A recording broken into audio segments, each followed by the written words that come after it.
we've been going through several fights and we need to lay low, like, just for a little bit to catch our breath before we decide what to do next.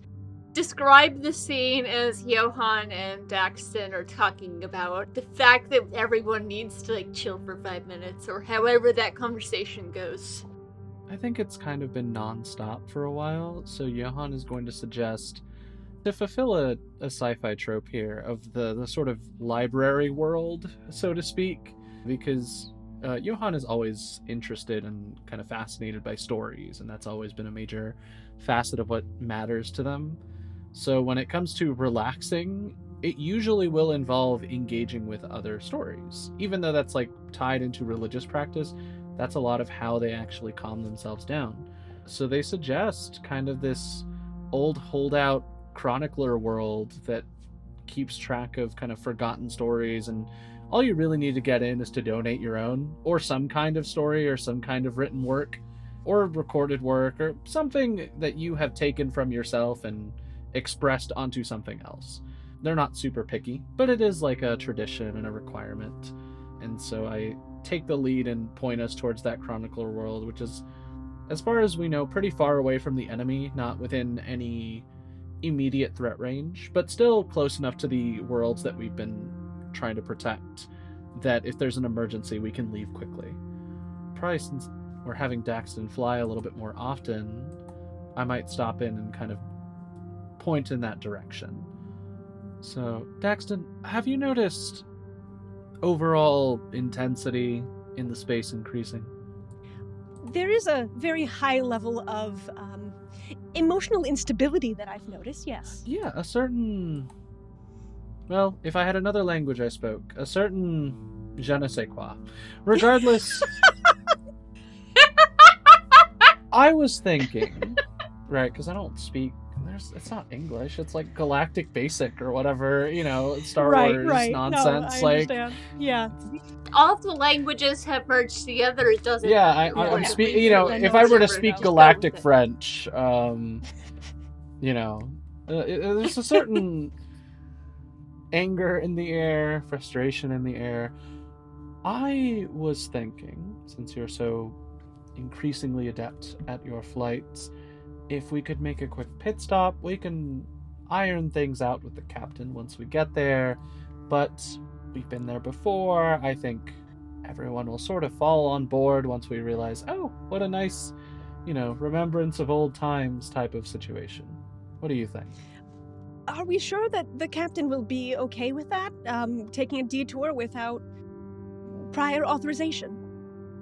In the distance, you hear a gentle thud as Helena stubs her toe and just starts swearing at the wall. I would be inclined to believe that the captain's opinion in this point in time will not be relevant. And I gesture broadly towards expletives coming down the hallway. Stub toe, wrong planet, that's basically the same thing. I do understand your point there. As long as you think it is something that will benefit the crew as a whole, I don't see any harm in taking a quick stop and getting a little extracurriculars out of the way. I appreciate that. Thank you. And obviously, I would not be acting in bad faith. It does occur to me that we do not often converse one-on-one.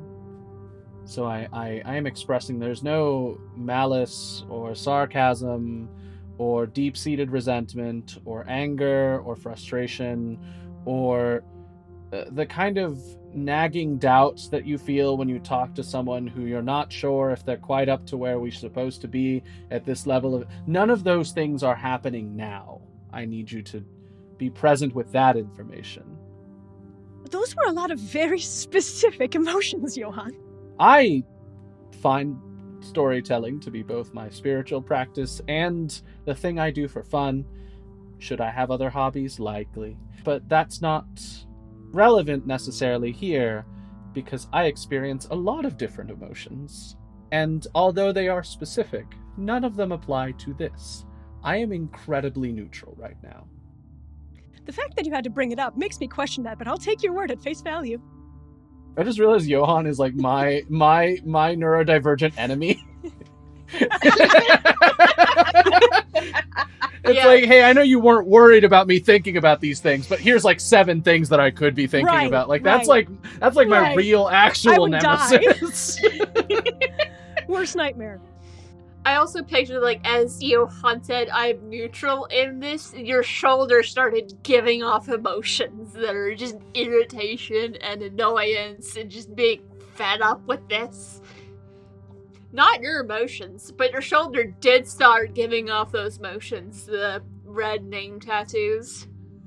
I think that's the worst part of it, is that my body will betray me, and the emotion psychic tattoos will give off whatever the general vibe is, even when I am trying very hard to keep it reined in. For sure, for sure. My thought is the vibe it gives off is not what you are feeling. Oh, I like that even better, actually. I am neutral. The souls of everybody who we left behind are not, but I don't mention that out loud. I keep that to myself. I don't think Helena argues with this. Helena's just like, I could use to be off this ship. Some of them are not getting shot at. Oh, see? If we're not getting shot at, what am I going to do? Exist? If I go into a chronicle of planets, they might have some information on interesting plants. Anything you might be interested in, and you don't have to be stressed out every second of the day that I'm about to get shot, hopefully. Sorry. This is like the blowing off steam. Like, let's go do something wild, and we're going to a library. Yeah! Yeah! I'm gonna use my vacation on the library! Yay! It's not like anything bad has ever happened in a library. There's no owl demon You here. turned out the lights. Yeah. No, Ram is just so serious all the time, and is like, why do we need to do, why? What do we get from the library? Why? I can almost guarantee there are probably some long since out of print? I don't know if that's the right word. Some long since out of circulation manuals and personal stories on different fighting techniques and things that you might find useful. Maybe it is good to stay on top of this knowledge. All very, Okay, fine. very compelling points. I'm seeing unanimous agreement. Joyous day. What a wonderful experience. I'll get the coordinates set. We're on our way. Good. I need to go buff some dents out of the wall. Doesn't explain, just walks down the hall. Everyone brings, hopefully, their little story to get in the door. I think we might have visited here in the past. I think that makes sense for the space. We came here possibly looking for knowledge, but we didn't really know what we were looking for enough to be able to find it. Yeah. And we definitely at some point told them our adventures in the past. Helena might have mentioned some of the pettier crimes she's done. Nothing that would have still been within the statute of limitations. Of course. Or whatever version of that exists. They can't prove it was you. Yeah, exactly. Exactly. It's just a story that I heard from a friend who heard from a friend who I don't know who they heard it from. It's all very mysterious. Absolutely wasn't me. Something oral tradition. Mm-hmm. Yeah. Mm-hmm. What story, what information does everyone share? I have mine. Well, the question is, do you want me to perform it? Or at least... I don't know if necessarily you have to perform it. You just have to provide it in some way, shape, or form. I give a very brief account of somebody learning to swim at the village that I was working at before I was drafted back in. Before I just showed up and then you hit me with guilt. Yes, that's my most powerful Slapped weapon. my brain with It's guilt. my most powerful weapon. Ram strides forward and gives the almost like Beowulf recitation, epic poem. And it's not the whole entire thing, it's the abbreviated thing, but it is how her people, the Katazu, the plant people, were basically created. They were non-sentient ambulatory plant creatures on this like far-flung planet, and it was literally like mad scientists came and did like bioengineering, and they were trying to make super soldiers, and they succeeded, but their ancient mothers rebelled and refused to be soldiers for anyone but their own planet and their own sisterhood, and they fought back and freed themselves and just spread all over the planet, and now they are known as, you know, stalwart bright green warriors who can be found all over. They can be found serving honorable causes. And she kind of pauses at that part of the poem and kind of glances at the captain. Helena's just staring at you. She's heard this before, so she's just staring at you like, you want to say something? It was pretty. You want to say something? A little more flexible, you know, the honorable causes. And she tells them that, and then it's like, surely you do not have this story already on file. And giving them a look like, right, like I'm not I'm not doing anything different. The librarian kind of nods and points at like a little, like it's mounted on a wall, and it's like the tenets of this whatever story you have to give, and it says that it doesn't matter if the story is the same, it's that you're telling it. So that plenty of people will tell the same story, but it's their story, so it matters in that moment by them.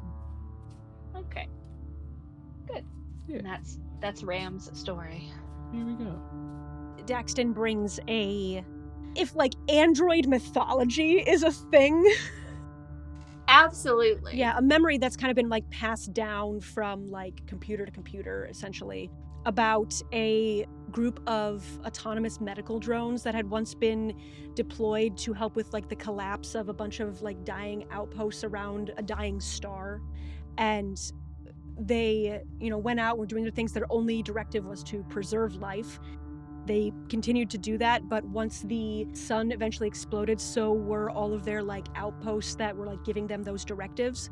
And so they like improvised treatments. They, you know, tried to recharge with whatever solar remnants there were. And it eventually, like over time, this kind of like collective of small medical drones, in an effort to try to continue maintaining their directive and realizing that there was no one left to save, they were the first robots, androids, or whatever to weep, to cry. And not necessarily with like physical tears, but like through accessing those memories and to create like different subroutines that like allowed memory to become grief in that way. And that's kind of like been like one of the first moments of like, oh, emotion within robots. Like that's kind of like a bit of like tradition and mythology there. I love this. This is fun. I think Helena, she doesn't necessarily say the story out loud, but she holds out this little, I'm picturing something kind of like a flash drive, but more advanced. And I think the three of you would recognize it. It's where she would, like, kept the personnel records and all the information about the original crew. Ooh. As well as, like, previous missions that they had been on, but she mostly is wanting to preserve their memories. The three of you probably saw her working on compiling the information in the however long it took to get here. Probably doesn't have anything about her in it, but she doesn't matter to that story. She wants the others to be remembered, including the three of you. I think that earns some respect from Yohan. She doesn't tell you what's on it, though. Like, Yeah, we if you happen to clock that she did that. I think in Yohan's POV, it would be very strange if the captain spent nights and nights compiling all of this together and then expertly editing all the parts that made her look bad. Like, I think that would be too much work. Like, so I'm accepting it face value. It's not like that. Okay. She wants to make sure their stories are remembered. Exactly. Yeah, it's like name, age, birthplace. It's our personnel files. So it's like a record of the old crew. Ooh. Yeah, and there might also be like communications of like certain conversations that we had. Nothing private from between me and anyone who's still living, because that would be rude. I was a little bit more flexible with some of the others, but just so not only like what this person's name is, but what kind of person they were. We are allowed inside and we can kind of wander and meander as we need to. The player whose character is the most uncomfortable in the situation takes the first turn. Okay. On your turn, you'll choose an awkward question or reveal something personal to someone else, and you are more than welcome to tweak things a little All right, bit. I'm in my element, so As yeah, needed. I'm in my element. So I am not it's going Ram. first. Ram. I was gonna say, and It's I Ram. love information, like not necessarily stories the way Yohan does, but like information gathering. Daxton's here for it, so I really do feel like Sorry, it's Ram. Ram. Sorry, I made you read. She's not a reader. I think she starts and she just is so in that habit of guarding the captain, of being the bodyguard, that you have to like shoo her away. Like you're just sitting there reading, like you're trying to go through files, and she's just standing. And I feel like either Yohan and the librarian are just like, we have other things you can look at if you want to. It doesn't take long before Helena wanders into the area that has stuff that you're interested in, and like as she sees you getting distracted, gone. Yeah, just gone. Disappears to another part of the library. You get like a message on your communicator. I will be looking at this. I am not dead. Huge news, not dead. Please do not look for me. Breaking news. Let's do a personal question with Yohan. Oh, okay. Yeah, so you could either ask an awkward question. Or reveal something personal. Yeah. I'll feel something personal. And I think I do look over like weapons manuals and stuff, that's fine. But I find myself wandering towards like planetary history, and they do have some files about my home planet. And I think they actually have like an analog, like a book, and it's made from materials from my planet. And so it's like the cover's made of like huge thick leaves. The writing system is just spirals, like it's very hard to read if you're not like raised around it.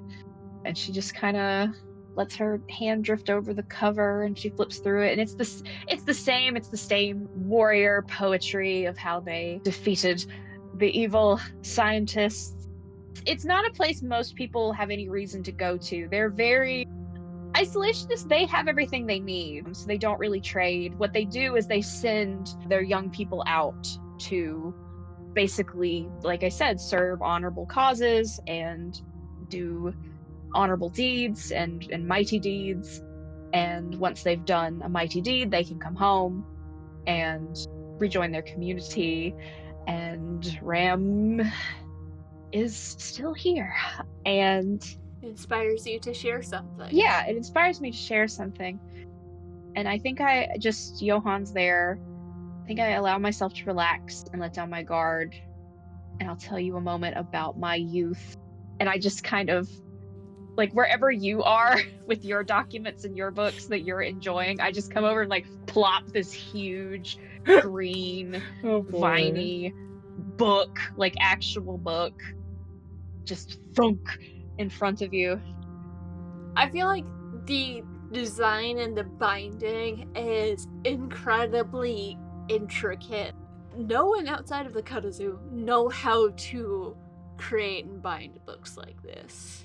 It is entirely plant matter, and it's impressive.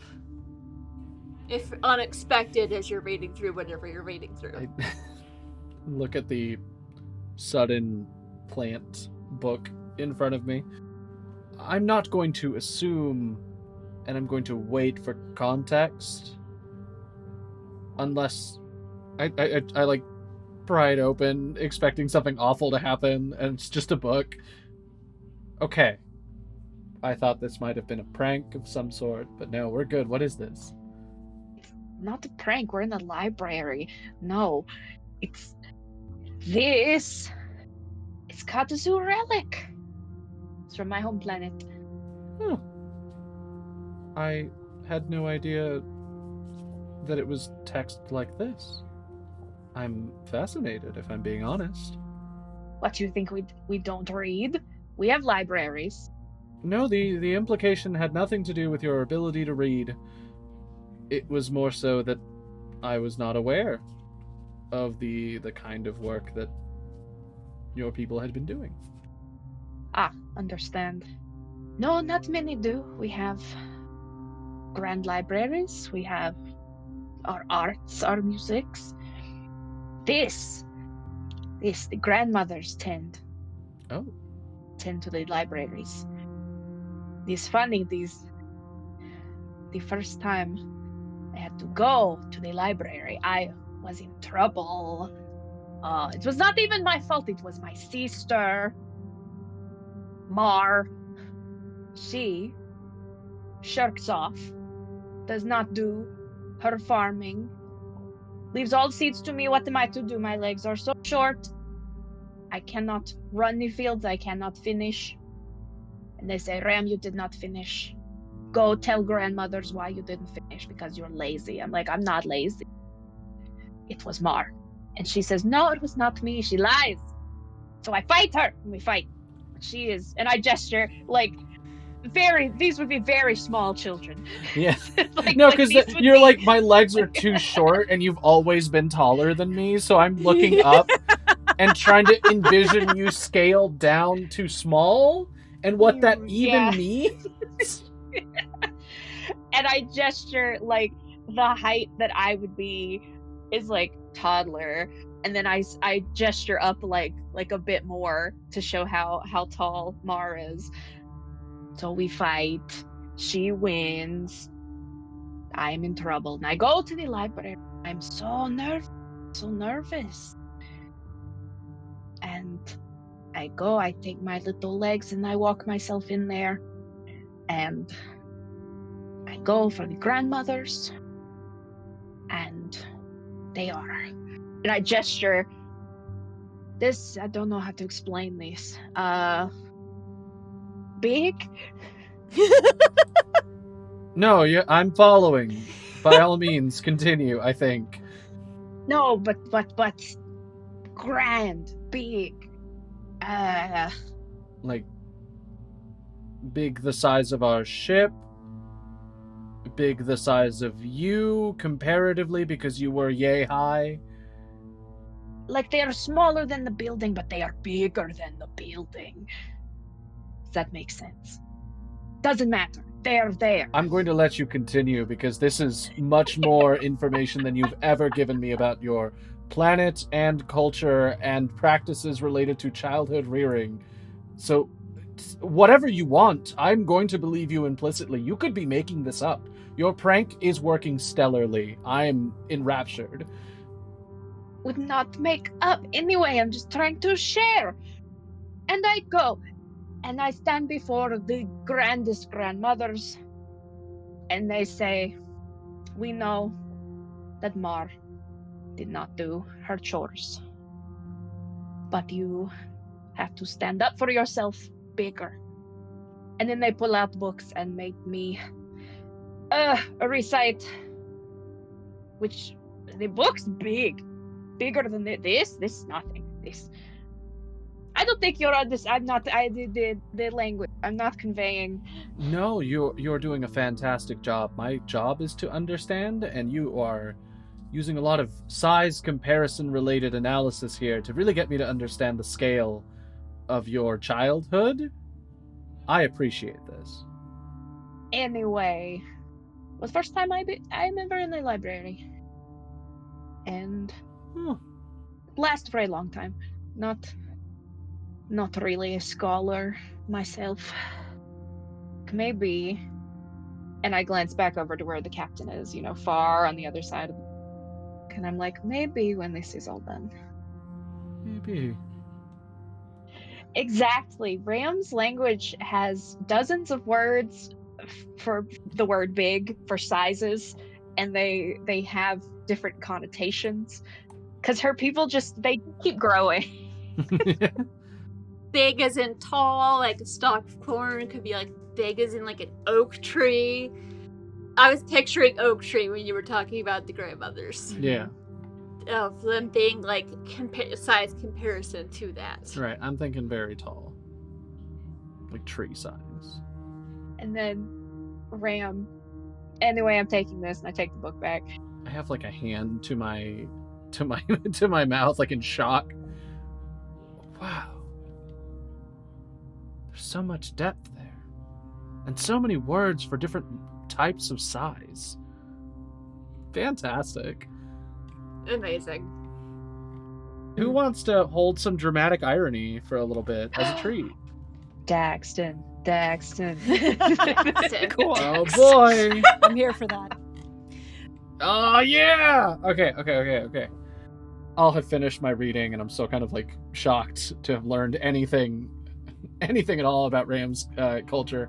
And I spot Daxton, and I remember the story that you talked about of like androids weeping and things like that, and it just occurs to me like, Daxton, Yes. you talked about sort of story of androids weeping for the first time. Have you experienced anything to that intensity before? If that's too personal, I'm still going to ask. I'm very curious.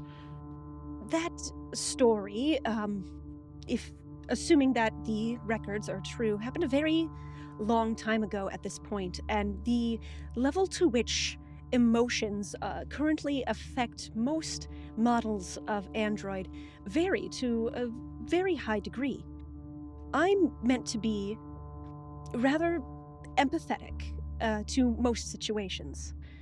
So I do not know that I have experienced the same kind of sadness like that, but when we lost everybody, when everyone else was truly lost, I think that grief is something that I did experience to the fullest extent that I'm capable.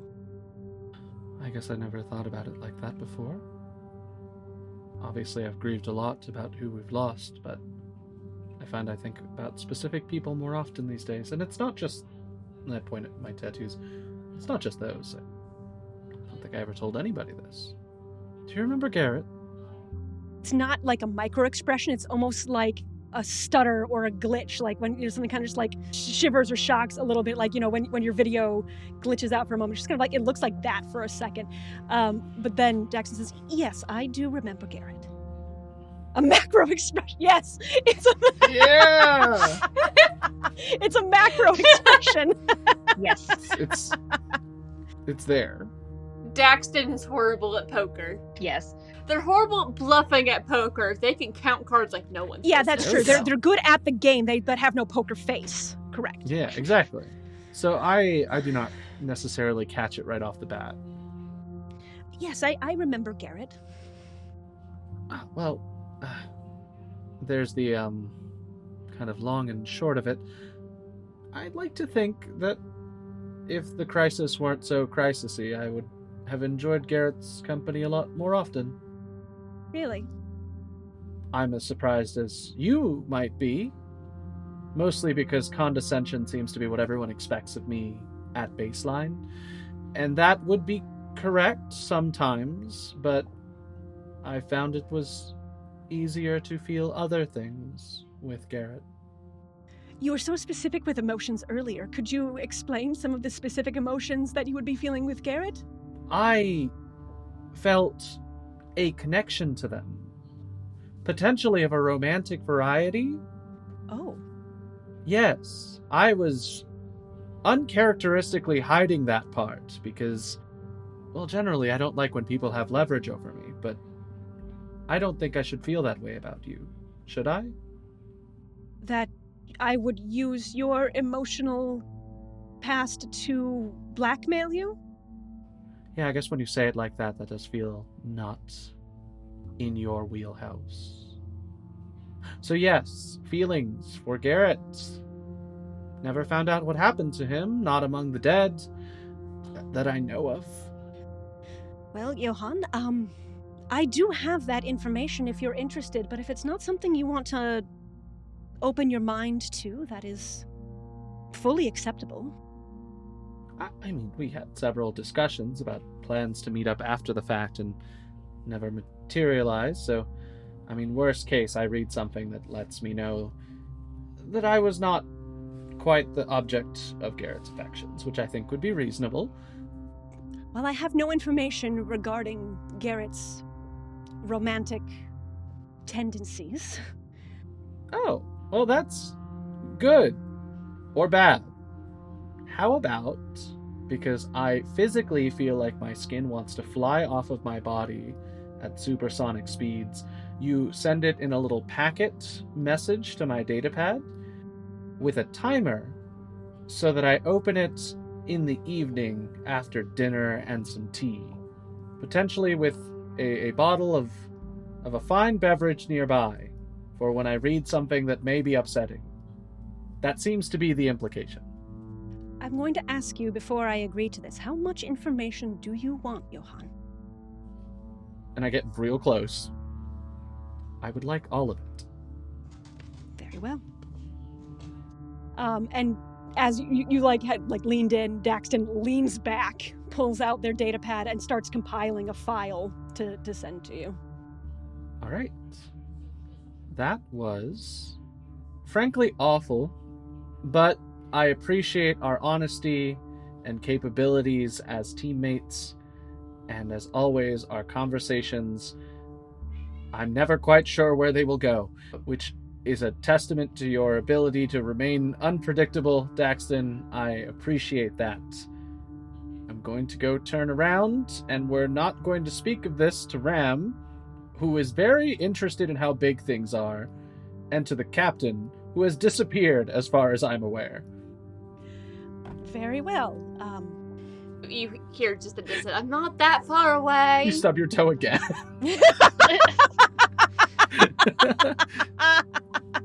You just hear Helena sneezing several aisles over.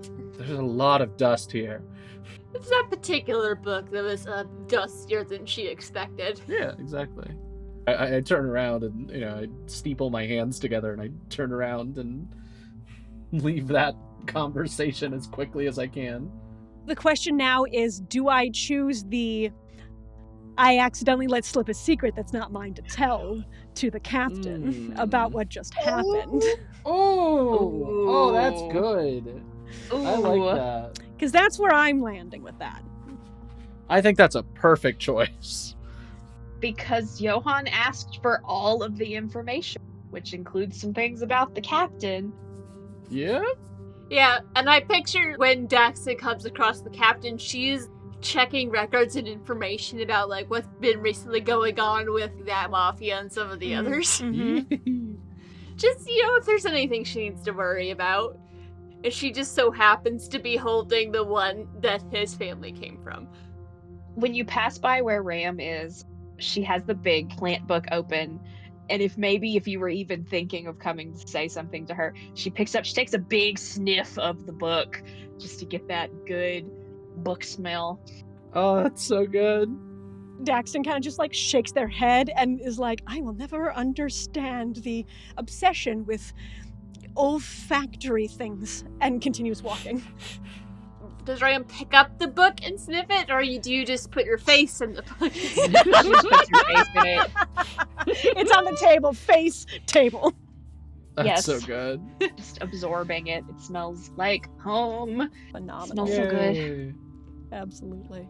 And it's making you sad. Oh, But it's a good sad. Good sad. I think Daxton's a little preoccupied. He's walking and compiling at the same time, and slightly walks by Helena and then kind of backs up and looks over her shoulder to see what it is that she's working on. Personnel files?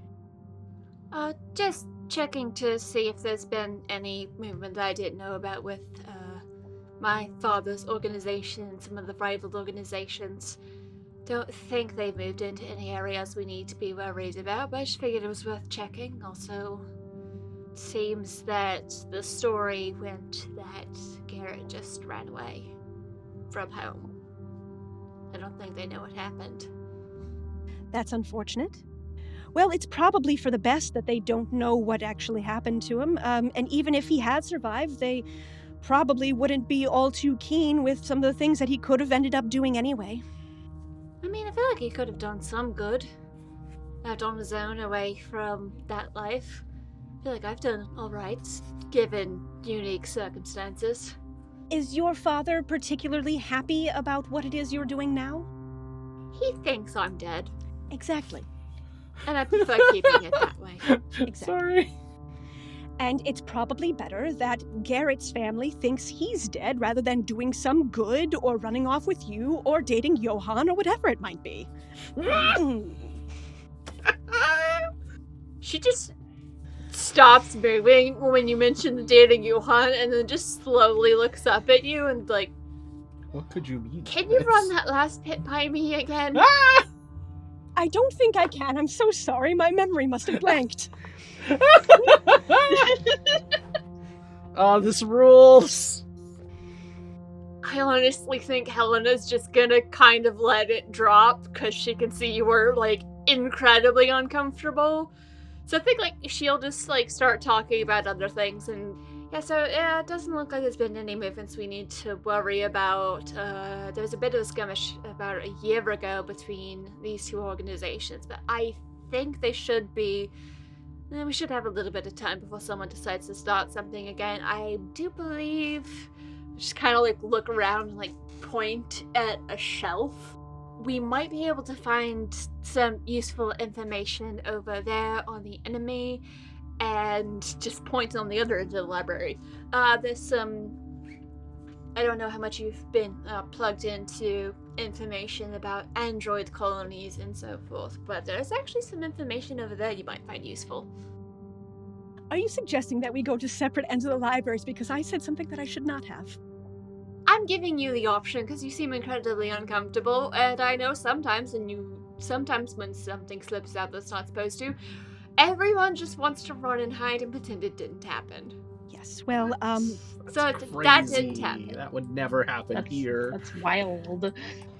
People avoiding their problems? never. We're so not, good at this. Oh, what? We're so good at Never. this. We're so good at this. We're so self-aware here. Stop. Well, I do appreciate the gesture, Captain, but really and truly, I was asked to not say anything about that, and I truly got caught up in the moment, and I am very sorry that I did that. And I know the irony of saying this, but please don't say anything. Say anything about what? Very good. Wonderful. I'm going to go check in on the android colonies, excuse me. Helena just lets you go. Helena's like, yeah, they need a moment. And there's like a couple of minutes where she just kind of like stares off into the distance trying to think of like, was there like something between them that I missed? When were they dating? I feel like I would have clocked that. But she's just like, no, and he didn't. Okay. They were just friends. That's the pining. That there wasn't anything to clock. It was pining. They're just gals being pals. Yeah. Yohan was pining so hard. Oof. Yeah. Yeah, that's truly tragic and unfortunate, and considering I'm pretty sure Helena got at least like a partial glimpse of what you're doing on your tablet, she knows Yohan's about to have a time. Yeah. Oh god, the worst day. Worst of the times. How do I deal with this? It's real bad. I'm just going to ignore it for now. So she just like goes to look at the information on the enemy, and Love how we came here to unwind, and the only one who's having. Yeah. Much like every activity we do as a group. Yeah. it's a bit, we're dealing with our emotions awkwardly. Does Helena accidentally go and make things awkward by make assumptions about your romantic interest with Yohan? Yes. Do it. Go in circles. yes. Make it worse. Yeah, make it worse. Yeah. Finish the loop. Because maybe he needs to hear it from you before they read it in like dry document that Daxton has about it. It's true. Also, he wasn't actually betraying us, unless you think he wasn't. But like, I like to think that he could have changed, but I'm pretty sure he was passing along information to his dad. Uh-oh. But his family made him do it. You can assure Yohan. Maybe I am happen to be around Yohan and I see when that file unlocks. And I just happen to be walking behind you and maybe it makes a little noise and I look over and I'm like, so is everything alright over here? How are you enjoying your vacation? As much as I can, given that every conversation I've had so far has been different than I expected. Good different? Vocabulary different. Question for Zayn. Would Daxton have put Garrett's name in the file name? If not in the title, then you could have easily seen what I was compiling. You would recognize the files and the information. Oh, you mean that Yohan opens up? Yeah, probably. Daxton likes digital organization, so yeah, there's no reason to not put the name in there. She's not even trying necessarily to snoop. She's just there was a noise and something flashed on the screen and she's just ooh, what's that? Oh. Oh? So, what's got you interested in previous crew members? Reminiscing about the past? I mean, I feel like you caught a glimpse. I'm learning a little bit more about Garrett for storytelling religious purposes and no other things, Captain. You see, the way you say that makes it feel like it's an incredibly personal reason. And yet, I talk like this all the time. Who can say? And I'm visibly getting more nervous. Are you in love with him? Did he know? I don't know if I have a good answer for that, Captain. I don't think I ever really got the chance. I think she just sits down in a chair across from you and says, I know a lot of people thought I was, but it was more of, we had a common ground that I didn't have with many other people. Right. I was trying to help him find the courage, I guess, to break away from his family. Stop letting that define him and control him like it once did me. Did it work? I think he was selling us out to his father till the very end. Oh. I'm going to be reading things that confirm that, aren't I? We may never know why, but he was at least open to talking about having a life outside of that. There's always the possibility that maybe. Maybe.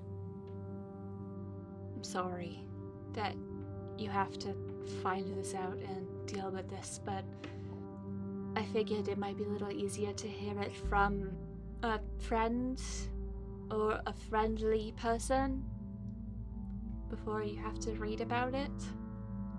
Captain, despite everything, and believe me, the list is very long, I shouldn't trail off here. I do consider you my friend. I may not emote that, or express it in front of other people, or generally provide you the kind of regard that would demonstrate more than a begrudging respect. But those are my flaws, not yours. Of which there are many. Your flaws, I mean. Oh, I'm well aware. Would you like to be alone while you read through that, or? I think it might be time for me to shed some of the old pining, the old-fashioned way, crying in the back of a library. This is very specific to my own childhood, and that is the most you will ever learn about that, ever. She just smirks. Don't That's do what you that. think. That face at this moment. I'm extending so much grace. This is so hard for me. Would you like a distraction? Nope, I have to read it now, and I have to cry, and I have to be in a corner, and it has to be dark. Okay, I can tell you about how the reason we actually run into you later. Great. Just pats you on the shoulder and walks off. I turn around, and I stub my toe. Full circle.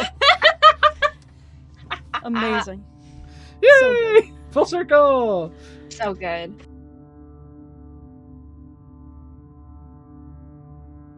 Tell you something that I haven't told you before.